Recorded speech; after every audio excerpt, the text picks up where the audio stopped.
karena memang ini sudah viral dan sudah membuat fitnah di tengah-tengah masyarakat, maka per hari ini resmi kami somasi terbuka saudara Dede.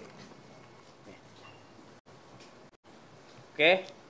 Yang kedua, kami juga melakukan somasi terhadap Dedi Mulyadi karena telah membuat video dan menyebarkan berita bohong ataupun fitnah dan mendistribusikan terkait dengan muatan yang mencemarkan nama baik.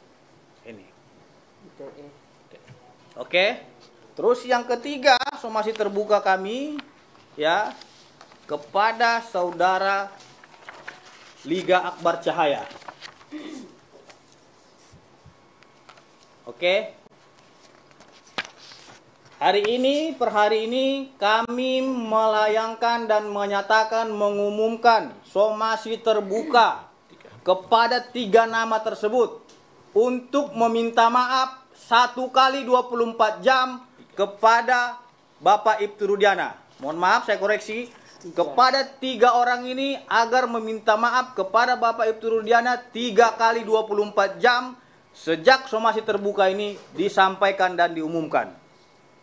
Apabila dalam 3 kali 24 jam yang bersangkutan yang telah kita lakukan somasi terbuka tidak meminta maaf kepada Ibtu Rudiana beserta dengan keluarganya dan kepada masyarakat melalui media pers yang ia beritakan, maka dengan tegas kami akan melakukan tindakan hukum dengan membuat laporan polisi terhadap mereka bertiga.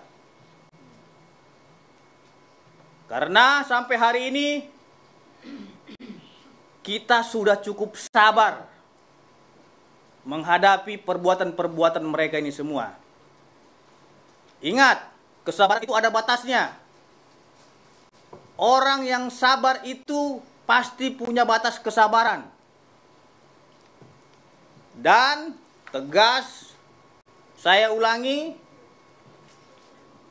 kami peringatkan kepada saudara Dede, saudara Dedi Mulyadi, dan saudara Liga Akbar segera meminta maaf kepada Bapak Ibtu Rudiana karena saudara diduga telah menyebarkan fitnah dan mencemarkan nama baik serta melakukan penyebaran berita bohong.